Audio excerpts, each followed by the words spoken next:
Periodismo objetivo, responsable y equitativo. Año difícil para Ecuador, principalmente por la crisis energética que ha complicado la situación principalmente en el sector productivo e industrial. Los números en rojo, ¿pasarán cuentas del 2025? Esta es la entrevista de Fausto Yepes. Hoy con... A esta hora hacemos contacto con el doctor Santiago García, experto económico, para hablar sobre la economía del 2024. ¿Cómo le fue a Ecuador este año y cuál es la expectativa para el 2025? Creo que sobre eso están también sembradas las esperanzas de los ecuatorianos ahora que estamos a poco del cierre de año. Doctor García, gracias por estar con nosotros. Fausto Yepes le saluda, bienvenido. Hola Fausto, qué gusto, gracias por la invitación, cordial saludo a toda la audiencia. Como siempre, un honor estar aquí. Gracias nuevamente, doctor García. Se ha dicho mucho y hay quizá opiniones divididas en función de cómo termina este 2024. Se habla de recesión, se habla de una contracción económica, algo que no necesariamente es reconocido por el gobierno, tomando en cuenta ciertas cifras macroeconómicas, pero en el punto de vista técnico, ¿cómo cierra Ecuador el 2024?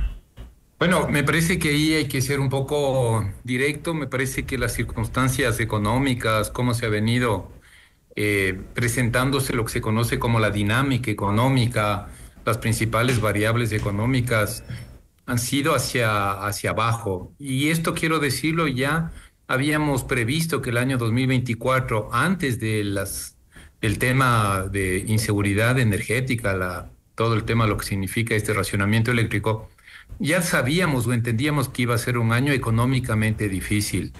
Y Fausto, hay que decirlo, después del del COVID internacional, global, en el año 2020, la economía tuvo una ilusoria recuperación de casi 10 puntos. Pero luego el año siguiente, el 22, luego el 23, la economía se venía contrayendo y bajando su ritmo de expansión. Y el 24, por eso me adelanto a decir y lo digo, ya sabíamos, el propio FMI dijo, a lo mejor crece 0,3%, no 3%, 0,3%, más cercana al cero que a nada. Y el Banco Central dijo, bueno, tal vez lleguemos quizás a un 0,9%. Pero este momento, Fausto, no tenemos todas las cifras oficiales que lo debe presentar el Banco Central, pero presupondríamos, si es que esperábamos crecer apenas un 0,1 más la crisis energética, me parece que finalmente la economía sí ha entrado en una fase de contracción. Quizás lo que no podamos decir es la magnitud, Fausto, siendo muy serios, no podemos decir ni lo uno ni lo otro que es de tanto el crecimiento, la variación negativa que seguramente se presentará.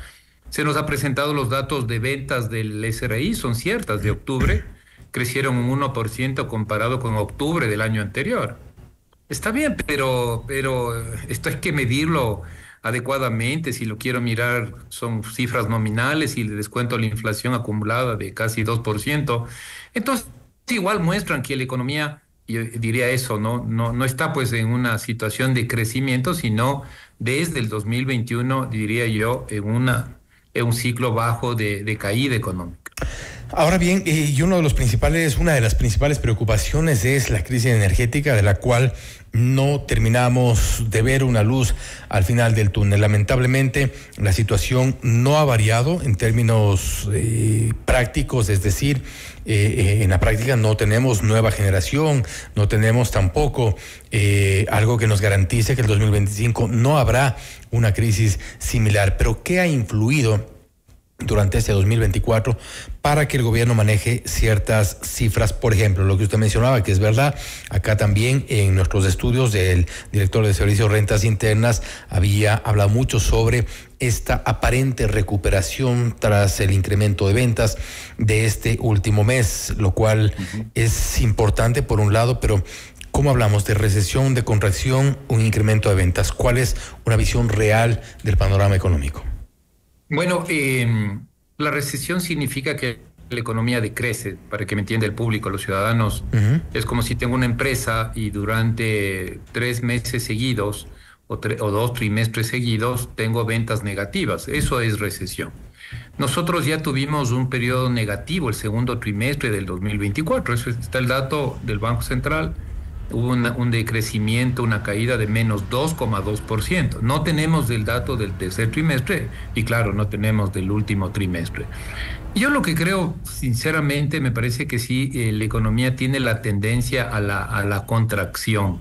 Y como le decía Fausto, no podemos aventurar, yo en eso quiero ser muy serio en el análisis, no podemos decir, bueno, es que esto llega a un nivel tanto de caída, porque sería de mi parte no poco serio hacerlo así.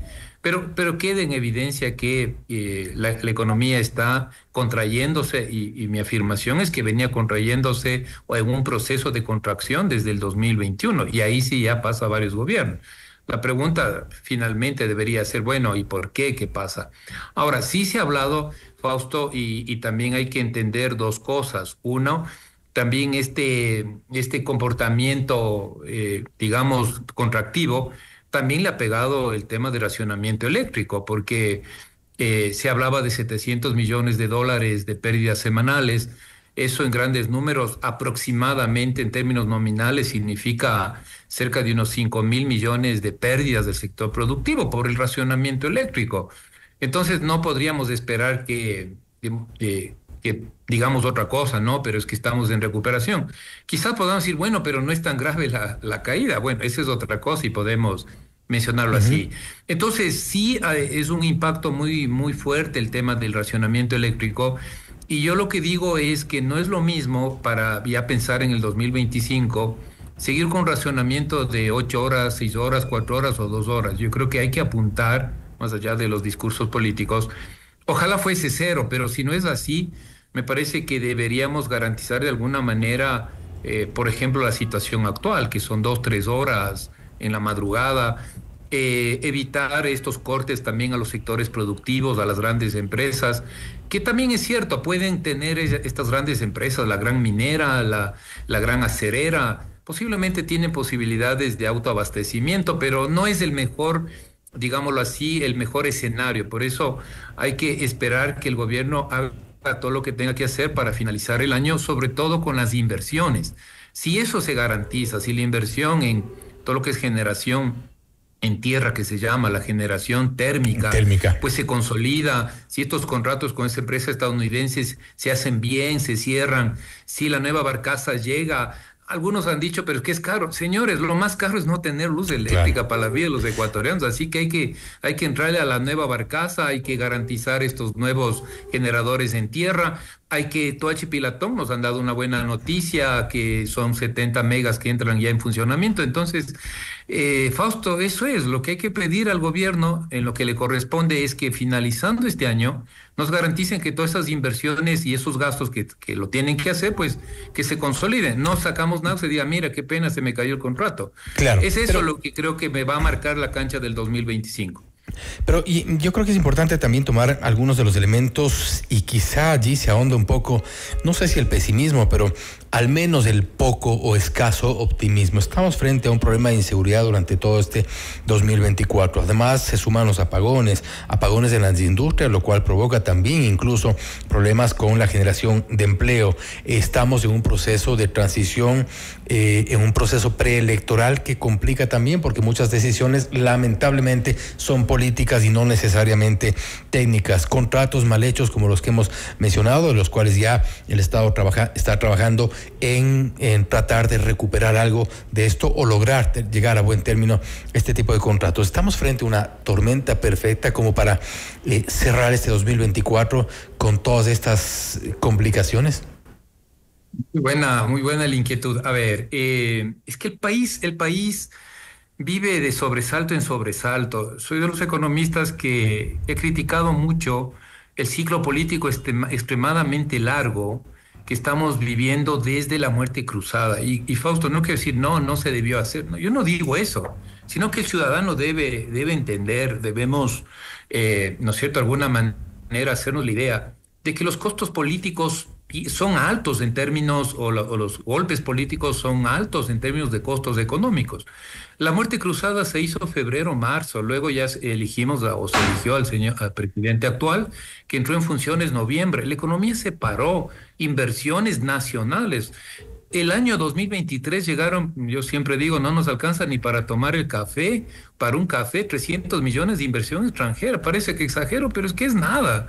Entonces el 2023 ya tuvimos toda esta expectativa política mala y de golpe a la economía en el 23, que hizo que la economía baje en su ritmo de crecimiento. 2024 se recrudece el tema de inseguridad también. Me parece que algo se ha hecho, algo se ha intentado, hay una política, digamos, de alguna manera, que se trata de contener. Aquí no se trata, también ciudadanos hay que concientizar, no se trata de eliminar todo el tema de violencia, de crimen organizado. Eso va a tomarnos muchas décadas posiblemente, pero sí de contención.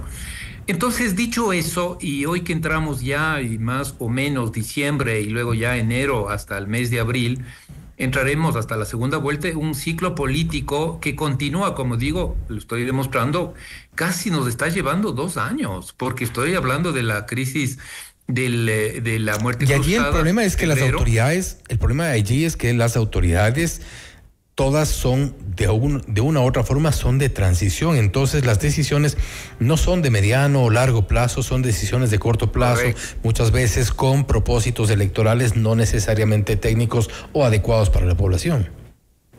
Pero es que ese es el ciclo político que el país ha seguido. Pero ahí tendríamos que mirar, bueno, ¿y por qué hay este proceso de muerte cruzada?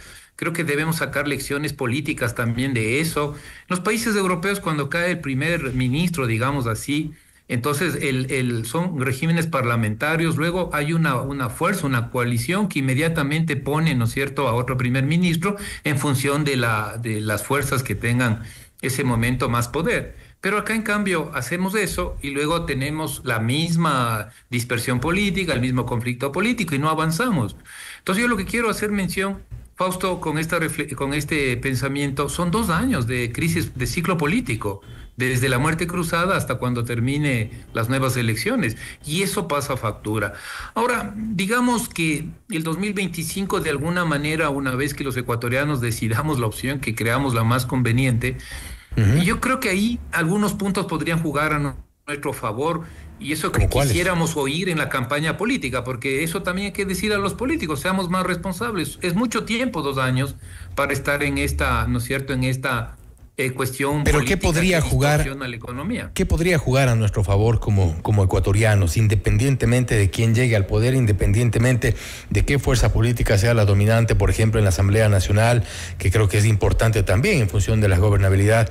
¿Qué podría jugar a favor de los ecuatorianos con tanta conflictividad? Bueno, yo creo que ahí se necesita, y ahí, Fausto, hay que ser claros. Se cura, los problemas de la sociedad se curan con políticas públicas. No hay otra forma, el resto es bagatela, el resto es ofrecimiento. No necesitamos grandes, ni mártires, ni queremos grandes caudillos. Necesitamos elegir gobiernos que hagan buena política pública. ¿Qué opciones tengo? Yo para la entrevista, hice un mapeo de las leyes que han salido en el último año y medio, y me parece que van a crear una cierta estructura, por ejemplo, para el manejo fiscal. La Ley Orgánica de Eficiencia Económica y Generación de Empleo de finales de 2023, en donde hay unos incentivos y hay un nuevo marco jurídico para la alianza público-privada. Por favor, apliquemos esta ley, hagamos las cosas bien y vamos a poder construir mucha infraestructura que las provincias, los cantones necesitan.